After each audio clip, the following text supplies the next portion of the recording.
Hello students. आज आपका विलियन chapter का फोर्थ लेक्चर में यहाँ पे प्रोवाइड करवा रही हूँ आप लोगों को। अच्छा, एक बात ये भी है कि अगर आप लोगों को सुनाई नहीं देता है वीडियोस पे तो आप हेडफोन यूज़ कीजिए, है ना। मेरे ये फ़ोन अभी गिरा था तो शायद हो सकता है, मुझे लगा, मतलब यूट्यूब पे मैंने जब सुना कि आवाज़ मेरी क्या हो रही है, लो हो रही है। ठीक है, अभी जैसे ही लॉकडाउन वगैरह ख़त्म होगा तो ख़त्म तो ना भी हो, फ़ोन देखूंगी मैं अभी कुछ टाइम बाद। ठीक है, क्योंकि मैं अभी सिर्फ फ़ोन से ही पढ़ा रही हूँ आप लोगों को, तो आप प्लीज़ हेडफोन का यूज़ कीजिए। ठीक है, उससे आपको क्लियरली सुनाई देगा और समझ भी आएगा। ठीक, चलिए, फोर्थ लेक्चर आज मैं पढ़ा रही हूँ सॉल्यूशन का। इससे पहले मैंने आपको सॉल्युबिलिटी पढ़ाया था और सॉल्युबिलिटी पर ताप और दाब का कैसा इफेक्ट पड़ता है वो पढ़ाया था, और हेनरी लॉ मैंने आपको पढ़ाया था। ठीक है, चलिए आज सॉल्यूशन का ही यानी विलियन का ही क्या पढ़ेंगे, हम वेपर प्रेशर पढ़ेंगे, विलियन का वाष्प दाब पढ़ेंगे। ठीक है, अब विलियन के वाष्प दाब से क्या समझते हो आप। विलियन तो आपको पता है, ठीक है, कि जिसमें दो घटक होंगे कोई, वो विलियन हो जाएगा। वाष्प से क्या समझते हो आप, वेपर, जो भाप है। ठीक है, और दाब से आप क्या समझते हो, प्रेशर, है ना। तो सिंपल, अगर मैं एक सिंपल भाषा में कहूँ तो आप कह सकते हो कि जो विलियन की भाप होती है, ठीक है, जब आपने उसको मतलब गर्म किया है तो विलियन जो भाप बना रहा है यानी जो वाष्प बना रहा है, और वो वाष्प, ठीक है, क्या है, दीवार जो वो है, बर्तन की दीवार है, बंद बर्तन की दीवारों पर जो प्रेशर लगा रही होती है उसे हम क्या कहते हैं, उस विलयन का वाष्प दाब कहते हैं। ठीक है, तो आ गया समझ में कि कोई बंद बर्तन आपने ले रखा है जिसको आप लगातार हीट दे रहे हो, ठीक है, तो हीट के कारण क्या होगा, भाप बननी शुरू हो जाएगी, वेपर बननी शुरू हो जाएगी, और वो वेपर फिर क्या करेगी, उस बंद पात्र की, उस बंद बर्तन की दीवारों पर एक दाब आरोपित करेगी। ठीक है ना, एक दाब लगाएगी, प्रेशर लगाएगी, तो वो क्या कहलाता है, उस विलयन का वाष्प दाब कहलाता है। ठीक है, अब विलयन के वाष्प दाब में दो चीज़ें हो जाती हैं कि जब विलयन का वाष्प दाब मतलब जो विलयन में उपस्थित जो भी घटक होते हैं उनकी वाष्प बन रही होती है, तो जब तो उसका वाष्पन हो रहा है, ठीक है, यानी वो वाष्प बन जा रही है, तो उसे तो हम क्या बोलेंगे, वाष्पन बोलेंगे। ठीक है, अब वाष्पित होके वो जाएगी कहाँ, सराउंडिंग्स में तो जा नहीं सकती, क्योंकि मैं किसकी बात कर रही हूँ, बंद बर्तन की बात कर रही हूँ। तो वो क्या हो जाती है, बर्तन की दीवारों से टकराकर वापस बूंदों के रूप में नीचे विलयन में वापस को आ जाती है। तो इस घटना को हम क्या बोलते हैं, संघनन बोलते हैं, संघनन, कंडेंसेशन। ठीक है ना, तो इस प्रकार जो वाष्पन की दर होती है, ठीक है, यानी जितनी अमाउंट में जिस दर से वाष्प वाष्प बन रही है उसी दर से क्या होता है, जो वाष्प है वो संघनित भी होती रहती है। ठीक है, तो वाष्पन की दर संघनन की दर के क्या हो जाती है, बराबर हो जाती है, या ऐसे कहूँ कि ये दोनों क्रियाएं क्या चलती हैं, एक दूसरे के विपरीत चलती हैं। ठीक है ना, ये दोनों प्रक्रियाएं क्या चलती हैं, एक दूसरे के विपरीत चलती हैं। तो आप कह सकते हो कि क्या हो जाता है इसमें, इन दोनों के विपरीत चलने से, ठीक है, बराबर बराबर अमाउंट में एक दूसरे के विपरीत चलने से इनके मध्य एक साम्य स्थापित हो जाता है। ठीक है ना, तो क्या स्थित हो जाता है, साम्य स्थित हो जाता है। जैसे मैंने देखो यहाँ पे आपको बता रखा है, आपको दिख रहे होंगे ऑरेंज कलर के मैंने 5 जो एरो हैं वो ऊपर के लिए बनाए हैं। ठीक है, तो ये वाष्पन की दर है। ठीक है, और ब्लैक कलर के 5 एरो नीचे की ओर बनाए हुए हैं। ठीक है, तो इसमें क्या है, ये आपको दिख, येलो कलर कर लेती हूँ। तो इसमें क्या है, जो ये दोनों हैं, ठीक है, जितना मतलब वाष्पन हो रहा है उतना ही क्या हो जाता है, संघनन भी हो जाता है। ठीक है, यूं लिख सकते हो आप, ये ऊपर का साइन क्या बताएगा कि यहाँ क्या हो रहा है, वाष्पन हो रहा है, और जो नीचे एरो का साइन है वो ये क्या बताएगा कि क्या हो रहा है, संघनन हो रहा है। ठीक है ना, संघनन हो रहा है। आई बात समझ में, तो ये है। ठीक है, बाकी मैं वो बता चुकी हूँ आपको कि दाब, वो जो वाष्प दाब होगा उसको आप कैसे परिभाषित करेंगे कि क्या है, आपने किसी बर्तन को एक फिक्स टेम्परेचर में या 35 डिग्री सेंटीग्रेड में बोलूँ कि 35 डिग्री तक आप उसको मतलब गर्म गर्म कर रहे हैं और वो निश्चित ताप है, उससे ना ज़्यादा बढ़ रहा है ना घट रहा है, ठीक है।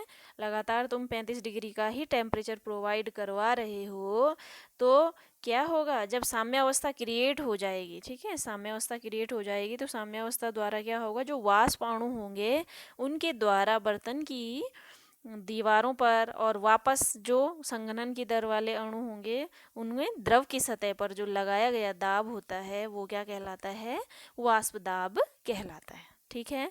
तो यहाँ पे भी मैंने लिखा हुआ है कि जो संघनन की दर होती है वो वाष्पन की दर के क्या होती है, बराबर हो जाती है ऐसे में, ठीक है। चलिए अब आगे, कि कोई द्रव है, ठीक है, उसका वाष्प दाब कितने बातों पर डिपेंड करेगा, दो बातों पर। एक तो द्रव की प्रकृति पर निर्भर करेगा, एक दूसरा किस पर निर्भर करेगा, ताप पर। द्रव की प्रकृति से क्या मतलब है कि दोनों ही आपने क्या ले रखे हैं, विलयन में जो दोनों घटक हैं यानी जो विलेय है और विलायक है वो आपने क्या ले रखे हैं, वोलाटाइल ले रखे हैं या नॉन वोलाटाइल ले रखे हैं, मतलब दोनों ही वाष्पशील हैं या फिर उनमें से कोई एक अवाष्पशील है, ठीक है ना। तो इस बात पे भी निर्भर करेगा। और दूसरा डिपेंड करेगा किस पे, ताप पे। अब आपने खाली क्या कर दिया है, एक नॉर्मल टेम्परेचर में रख दिया है, मतलब 18-20 डिग्री में रख दिया है सेंटीग्रेड में, और बोल रहे हो इस पे तो कोई हो ही नहीं रहा, इक्विलिब्रियम स्थापित ही नहीं हो रहा, तो इसके लिए क्या चाहिए, टेम्परेचर चाहिए, ठीक है ना। तो अब देखो, वाष्प दाब को समझाने के लिए राउल्ट ने क्या किया था, राउल्ट ने अपना 1886 में एक नियम प्रतिपादित किया था जिसे हम क्या कहते हैं, विलयनों के वाष्प दाब के लिए राउल्ट का नियम कहते हैं, ठीक है। तो इसमें क्या होता है, अब जो भी द्रवीय विलयन होते हैं उनमें आपको पता है, मैंने आपको स्टार्टिंग में पढ़ाया है कि जो द्रव विलयन होते हैं उनमें विलायक यानी अधिक अमाउंट वाला तो कौन होगा, द्रव होगा, लेकिन जो विलेय है वो ठोस, द्रव और गैस तीनों हो सकते हैं, किस मतलब अलग अलग कंडीशन में, ठीक है ना। तो ये है। अब देखते हैं हम, जब क्या है, जो विलयन हमने ले रखा है उसमें जो विलायक है वो भी द्रव है और जो विलेय है वो भी क्या है, द्रव है, ठीक है। इससे क्या समझते हो आप कि दोनों ही क्या हैं, वाष्पशील हैं, विलेय भी वाष्पशील है और विलायक भी क्या है, वाष्पशील है, ठीक है। तो इन विलयनों का वाष्प दाब हम कैसे निकालेंगे, और इसके लिए उन्होंने, राउल्ट ने क्या मतलब अपना नियम दिया था, इसको भी हम पढ़ेंगे।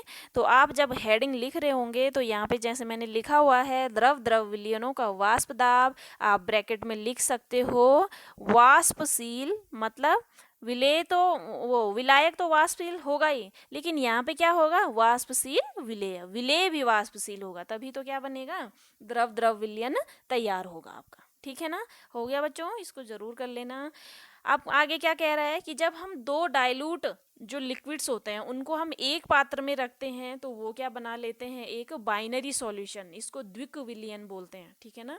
तो बाइनरी सॉल्यूशन का निर्माण कर लेते हैं जिसमें से क्या होता है, जो उनके घटक होते हैं, ठीक है, उस विलयन के जो घटक हैं वो वाष्प अवस्था में और द्रव अवस्था में, वही वाला जो मतलब संघनन की दर है और वाष्पन की दर है, उनके मध्य क्या कर लेते हैं, एक साम्य अवस्था क्रिएट कर लेते हैं, ठीक है। तो 1886 में राउल्ट ने क्या किया था, इन्हीं बाइनरी सॉल्यूशंस का, बाइनरी के लिए, ठीक है, जहाँ क्या होंगे, मतलब दो अवयव होंगे या दो घटक होंगे, विलेय और विलायक, ठीक है। विलेय और विलायक, विलेय भी मतलब एक ही होगा, ठीक है, ऐसा नहीं कि दो तीन आपने चीज़ों को मिश्रित कर लिया और एक सॉल्यूशन बना लिया, नहीं, वो बाइनरी सॉल्यूशंस की बात कर रहे हैं, ठीक है ना। तो ये हो गया। तो इनके उन बाइनरी सॉल्यूशंस के वाष्प दाब के लिए राउल्ट ने पहले तो उनका अध्ययन किया और उसके लिए क्या दिया, एक नियम प्रतिपादित किया जिसे हम राउल्ट नियम कहते हैं, ठीक है।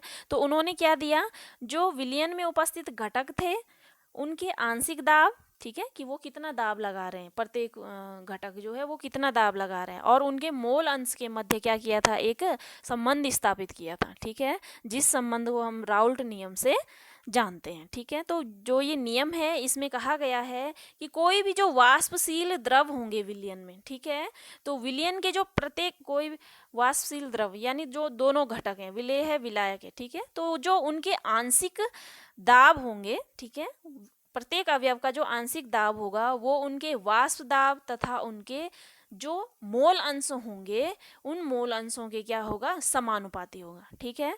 तो क्या करेंगे, विलयन में उपस्थित जो घटक हैं उनके जो आंशिक दाब होंगे, ठीक है, आंशिक दाब, वो क्या करेंगे, उन्हीं घटकों के वाष्प दाब तथा उनके क्या मोल अंश के क्या होते हैं, बराबर होते हैं, समानुपाती होते हैं। ठीक है, आगे बात समझ में। चलिए इसको आगे माना करके जान लेते हैं। देखो माना दो उसने क्या ले रखे हैं, विलयन ले रखे हैं ए और बी, ठीक है, दोनों ही क्या है वाष्प। अब देखो मैंने कोई सॉल्यूशन ले रखा है, दोनों उसमें घटक जो विलेय है और जो विलायक है दोनों ही क्या है, वाष्पशील हैं। इसका मतलब दोनों का ही वाष्पन होगा और दोनों ही क्या बनाएंगे, बर्तन की दीवारों पे वाष्प दाब क्रिएट करेंगे, मतलब ठीक है। तो अभी आपने पढ़ा जो आंशिक दाब होते हैं किसी भी घटक का, वो उनके वाष्प दाब और उनके मोल फ्रैक्शन के समानुपाती या गुणनफल के बराबर होता है। तो मैं मान लेती हूँ ब्रश से, देखो जो आंशिक दाब पीए होगा वो वेपर प्रेशर यानी वाष्प दाब पीए गुणा उसके मोल फ्रैक्शन एक्सए के बराबर होगा। और ये मैंने विलायक का मान लिया कि ये विलायक है, ठीक है, विलायक लिख लेना इसको ब्रैकेट में। और जो पी बी होगा ये क्या है, विलेय है, तो इसका जो वाष्प दाब होगा पी नॉट बी इंटू जो इसका मोल फ्रैक्शन होगा एक्स बी, इसके बराबर होगा। ठीक है, अब मैं टोटल पी की बात करूं, टोटल पी टोटल की बात करूं मैं, जैसे यहाँ पे लिख रखा है पी टोटल नहीं लिखा है उसने, पर आप मान लो कि पी टोटल है वो, ठीक है, संपूर्ण विलयन का जो प्रेशर है, जो आंशिक दाब है, आप उसको कैसे करोगे, जो पीए है और जो पीबी है इसके क्या हो जाएगा, वो इक्वल हो जाएगा। अब यहाँ क्या कर देनी है, पीए और पीबी की वैल्यू रख देनी है। ठीक है, अब यहाँ पे कम जगह है, मैं आपको सीधे बता देती हूँ पीए और पीबी की वैल्यू। तो पीए की वैल्यू मैंने रख ली p naught A x a और पीबी की वैल्यू मैंने रख ली p naught B x b. हो गया। अब आपको पता है कि मैंने आपको पढ़ाया था कि जो मोल फ्रैक्शन होता है उसको आप x1 plus x2 plus xn कितना भी लिखो, उसकी वैल्यू किसके बराबर होती है, 1 के बराबर। अब यहाँ पे a और b है, मोल फ्रैक्शन हम ले रहे, मतलब विलियन हम a भी ले रहे हैं, जो विलियन का घटक है मतलब वो ए बी ले रहे हैं हम, तो क्या हो जाएगा, उनके मोल फ्रैक्शन भी क्या हो जाएंगे, एक्स ए और एक्स बी हो जाएंगे। ठीक है, तो यहाँ पे 1 हो गई वैल्यू। ठीक, अब मैंने क्या करना है, एक्स ए इक्वल टू मैं क्या करूँगी, साइड चेंज कर दूंगी एक्स बी की। ठीक है, तो एक्स ए का मान हमें क्या मिल गया, यहाँ पे देखो 1 माइनस एक्स बी मिल गया है। ठीक है, 1 माइनस एक्स बी हो गया। अब देखो यहाँ पे लिख लेना, यहाँ पे इसको सपोज समीकरण 1 मान लेना। ठीक है, और फिर यहाँ पे लिख लेना कि एक्स ए का मान समीकरण 1 में रखने पर। ठीक है, अब समीकरण 1 में आप एक्स ए का मान रखोगे तो p इक्वल टू क्या हो जाएगा, एक्स ए यहाँ पे है देखो, तो p नॉट ए बाहर आ जाएगा और 1 माइनस एक्स बी क्या हो जाएगा, अंदर हो जाएगा, प्लस जो ये है ही बाकी का p naught B x B है। ठीक है, अब इस p नॉट ए का क्या कर दो, यहाँ अंदर मल्टीप्लिकेशन कर दो। मल्टीप्लिकेशन अगर मैं करती हूँ तो मुझे क्या प्राप्त होता है, p equal to P naught A, ठीक है, माइनस पी नॉट ए एक्स बी, और जो बाहर है ही प्लस का पी नॉट बी और एक्स बी। ठीक है, तो अब आप यहाँ पे आपको दिख रहा होगा इन दोनों ही टर्मों में जो एक्स बी है वो क्या है, कॉमन है। ठीक है, दोनों ही टर्मों में क्या है, एक्स बी, यहाँ देखो यहाँ कॉमन है। ठीक है, कॉमन है तो आप क्या कर लेंगे, एक्स बी को इस तरह से यहाँ पे जैसे मैंने कर रखा है, एक्स बी बाहर निकाल दिया मैंने, और क्या हो गया, पी बी माइनस क्या कर लोगे आप, मतलब P naught B minus P naught ए कर लोगे, और इस तरह से ये समीकरण प्राप्त कर लोगे। इसको डाल देना समीकरण नंबर 2। ठीक है, हो गया। तो अब इस समीकरण से आपको पता चलता है कि क्या है, जो विलियन का टोटल प्रेशर है P, ठीक है, वो विलियनों के जो घटक हैं, विलियन में उपस्थित जो घटक हैं उनके आंशिक दाब के क्या होता है, बराबर होता है। ठीक है ना, तो ये हो गया। अब आगे देखो, इसी का अगर हम ग्राफ रूप में निरूपण करें तो कैसे होगा, ये मैंने यहाँ पे बना रखा है। सपोज क्या है, यहाँ पे जो A है, पेन कहाँ गया, यहाँ पे A है और यहाँ पे क्या है, B है, तो यहाँ पे शुद्ध A है, प्योर A है, और यहाँ पे क्या है, प्योर B है। ठीक है, ये इधर हमने वेपर प्रेशर ले लिया है और एक्स डायरेक्शन में क्या ले लिया है, मोल फ्रैक्शन ले लिया है। ठीक है, तो अब देखो जो प्योर ए है, ए को मैंने क्या माना था, विलायक माना था, ठीक है। तो ये क्या होगा, पहले क्या होगा, इसका मान एक एक होगा, ठीक है। धीरे धीरे जब हम इसमें बी मिलाते गए, और बी का मान क्या होगा, शून्य होगा। जब हम इसमें बी मिलाते गए तो ए क्या हो जाएगा, फिर शून्य हो जाएगा, और जो बी होगा उसका मान क्या हो जाएगा, एक हो जाएगा, ठीक है ना। अब देखो यहाँ से आप देख सकते हो आगे, अब जो ए था, यहाँ पे मैंने प्योर ए नीचे ले रखा था, यहाँ पे ले रखा था मैंने प्योर ए, और यहाँ पे बी ले रखा था। तो इसकी वजह से जो पार्शियल प्रेशर होगा वो क्या, पार्शियल प्रेशर नहीं, वाष्प दाब होगा, वो क्या हो जाएगा, पी नॉट ए हो जाएगा, और इसकी वजह से क्या हो जाएगा, पी नॉट बी हो जाएगा। आप इसको ऐसे भी देख सकते हो, देखो जो एक्स ए है यहाँ इसकी वैल्यू क्या हो गई है, ज़ीरो हो गई है, ठीक है। लेकिन यहाँ से आप इधर ऊपर को चलते जाते हो तो ये लीनियरली क्या होती है, इंक्रीज होती है। अब देखो यहाँ जो एक्स बी है इसकी वैल्यू क्या है, ज़ीरो है, ठीक है। लेकिन जब वो इधर को बढ़ता गया धीरे धीरे तो इसकी वैल्यू क्या हो गई, 1 हो गई। तो देखो मैंने ये क्या हो गया, लीनियरली यहाँ भी इंक्रीज हो गया, ठीक है।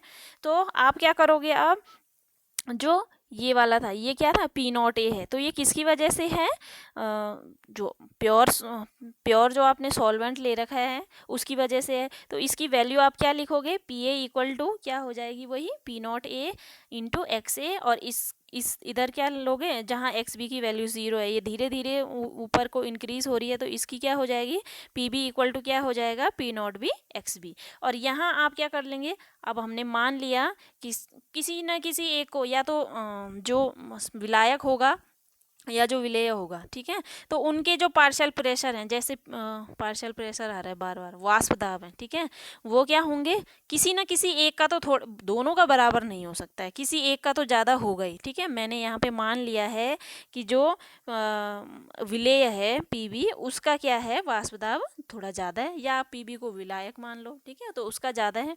तो देखो इसका यहाँ है कम और इसका क्या है, ज़्यादा है। तो इन दोनों को मैंने मिला दिया यहाँ पे इस रेखा से, तो जो पी टोटल होगा वो पी टोटल क्या आ जाएगा, पी ए और पी बी का योग आ जाएगा, ठीक है ना। तो इस तरह से भी हम क्या कर सकते हैं, इसको निरूपित कर सकते हैं ग्राफ रूप में, ठीक है ना बच्चों। तो आप इसको समझ लेना कि यहाँ पे भी मैंने लिख रखा है कि क्या होता है, प्रत्येक घटक का जो आंशिक दाब होता है, और शुद्ध अवस्था में जो प्रत्येक घटक का जो आंशिक दाब है, उस घटक के शुद्ध अवस्था में जो वाष्प दाब होता है, और जो विलयन में उसके मोल प्रभाज होते हैं, उनके गुणनफल के बराबर होता है। मैं बार बार यही बता रही हूँ आपको, ठीक है। अब ये तो था किसके लिए, जब हम क्या ले रहे थे, दोनों ही जो विलेय है और जो विलायक है, दोनों ही क्या थे, वाष्पशील से। देखो द्रव द्रव विलयन, विलयनों का वाष्प दाब। अब मैंने यहाँ पे बोला था आपको कि यहाँ पे क्या कर लेना, यहाँ पे वाष्पशील, आगे से वाष्पशील विलेय लिख लेना, ठीक है ना। अब सेकंड राउल्ट्स ने दिया था किसके लिए, ऐसे विलेय जो क्या हो, ठोस हो, ठीक है। ऐसे विलेय जो क्या हो, ठोस हो। द्रव तो क्या रहेगा, वाष्पशील रहेगा, ठीक है। लेकिन ऐसे ठोस, ऐसा विलेय उसमें मिला दे जो क्या हो, अवाष्पशील हो, ठीक है। तो इसके आगे मैंने देखो यहाँ पे लिख भी दिया है कि ये क्या है, एक अवाष्पशील विलेय के लिए है, ठीक है।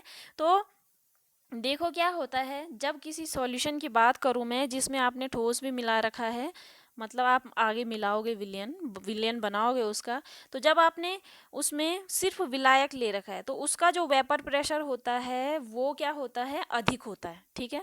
क्योंकि पूरा का पूरा जो विलायक है वो क्या है, वाष्पशील है, तो उसकी वजह से क्या होगा, ज़्यादा जो वेपर प्रेशर है, यानी जो वाष्प दाब है वो क्रिएट होगा। लेकिन जैसे आप उसमें अवाष्पशील विलेय मिला देते हो, तो अवाष्पशील विलेय क्या करेंगे, देखो इस चित्र में बता देती हूँ मैं। अवाष्पशील देखो प्योर सॉल्वेंट है, इसकी वजह से बहुत ज़्यादा काफ़ी वेपर प्रेशर यहाँ क्रिएट हो गया, ठीक है। लेकिन अब क्या हुआ, सेकंड उसमें मैंने क्या मिला दिया, इसमें एक अवाष्पशील विलेय मिला दिया। तो विलेय क्या करेंगे, क्योंकि वो तो वाष्पशील है नहीं, वो तो वाष्प बनाएंगे नहीं, लेकिन क्या करेंगे, यहाँ पे देखो ग्रीन कलर के आपको दिख रहे हैं, वो क्या होंगे, जो विलयन होगा उसकी सतह पर उन विलायक के जो कण हैं उनको क्या कर लेंगे, आपस में बांध लेंगे प्रबल बलों द्वारा। तो जिसके कारण क्या नहीं होगा, ये ब्लू वाले क्या नहीं कर पाएंगे, जो ब्लू वाले विलायक के अणु हैं वो वेपर प्रेशर क्रिएट नहीं कर पाएंगे, कुछ ही कर पाएंगे, ठीक है। तो मैंने ये दिखा रखा है, पहले वाले में देखो बहुत ज़्यादा वेपर प्रेशर क्रिएट हो रहा है जब एक सिर्फ हमने वाष्पशील विलायक ले रखा है। लेकिन जब हम उसमें कोई अवाष्पशील विलेय मिला दें, अवाष्पशील विलेय मिला दिया तो तब वेपर प्रेशर क्या हो जाता है, कम हो जाता है। ठीक है, तो ये था राउल्ट्स का अवाष्पशील विलेय के लिए उन्होंने ये सब बताया था, ये सब आप देख लेना इसमें। तो इसमें सीधे मैं अब कर लेती हूँ। देखो इसमें कैसे निकालोगे आप, जो पी टोटल होगा, पी टोटल बराबर क्या हो जाएगा, P A plus P B. ठीक है, P A plus P B. अब देखो पी ए की वजह से क्या होगा, वाष्प दाब पी नॉट ए एक्स ए होगा क्रिएट। ठीक है, पी टोटल लिख देती हूँ मैं, पी टोटल है ये। लेकिन जो पी बी होगा ये तो वाष्पशील है ही नहीं। अब वाष्पशील नहीं है तो इसकी वजह से जो वेपर प्रेशर होगा वो क्या होगा, ज़ीरो होगा। ठीक है, तो क्या हो जाएगा, ज़ीरो हो जाएगा। तो अब आप सीधे लिख सकते हैं कि पी टोटल बराबर क्या होगा, सिर्फ P naught A x a. ठीक है, पी नॉट ए एक्स ए। इसका मतलब क्या होगा, जो विलयन का वाष्प दाब हम निकालेंगे, विलयन का हम आंशिक दाब निकाल रहे हैं, ये पी टोटल है जो, इसका जो हम दाब आंशिक दाब निकाल रहे हैं वो सिर्फ किसके, इस प्योर सॉल्वेंट के यानी शुद्ध विलायक के वाष्प दाब पर ही डिपेंड करेगा। ठीक है, तो ये देखो यहाँ पे थोड़ा सही नहीं हो पाया था, ये नॉट का साइन मिला नहीं, मैंने पी ज़ीरो ही लिख दिया। ठीक है, तो पी नॉट है, आप इसको ऊपर लिख लेना, P naught A x a. So P total, यहाँ पे देखो बी का मान मैंने क्या लगा दिया, ज़ीरो लगा चुकी हूँ यहाँ पे। ठीक है, तो पी टी इक्वल टू सीधे क्या हो जाएगा, पी ए। अब पी ए क्या है, जो पी ए इक्वल टू क्या है, p naught A x a. So p t is always equal to P naught A x a. ठीक है, अब इसको ग्राफ रूप में निरूपित करूं तो देखो इस साइड से क्या होगा, यहाँ जब ज़ीरो रहेगी मतलब जो विलायक है वो क्या होगा, उसकी वजह से क्या होगा, मतलब जितना भी ग्राफ बनेगा, जो सीधी लाइन बनेगी सिर्फ इसी की वजह से बनेगी। दूसरा, यहाँ प्योर सॉल्वेंट ले लेती हूँ मैं। ठीक है, पहले तो इसकी अमाउंट ज़ीरो रही होगी, फिर यहाँ पे क्या हो गई, यहाँ ज़ीरो थे, अब यहाँ जाके क्या मान ली मैंने, वन मान ली है ना, जो मोल फ्रैक्शन थे, मतलब पहले शून्य थे उसके बाद क्या हो गए, वन हो गए। तो क्या हो जाएगा, एक सीधी ग्राफ आपको क्या मिल जाएगी, वेपर प्रेशर की। यहाँ पे मैं पी नॉट ए लिख लेती हूँ तो वो मिल जाएगी। ठीक है, हो गया। तो बस इतना ही है इसमें, आगे बस आज के लिए इतनी स्लाइड है, आप इसको कंप्लीट कर लेना बच्चों। ठीक है, चलो बेटा, इसको फर्स्ट पेज पे ले आती हूँ मैं। ओके।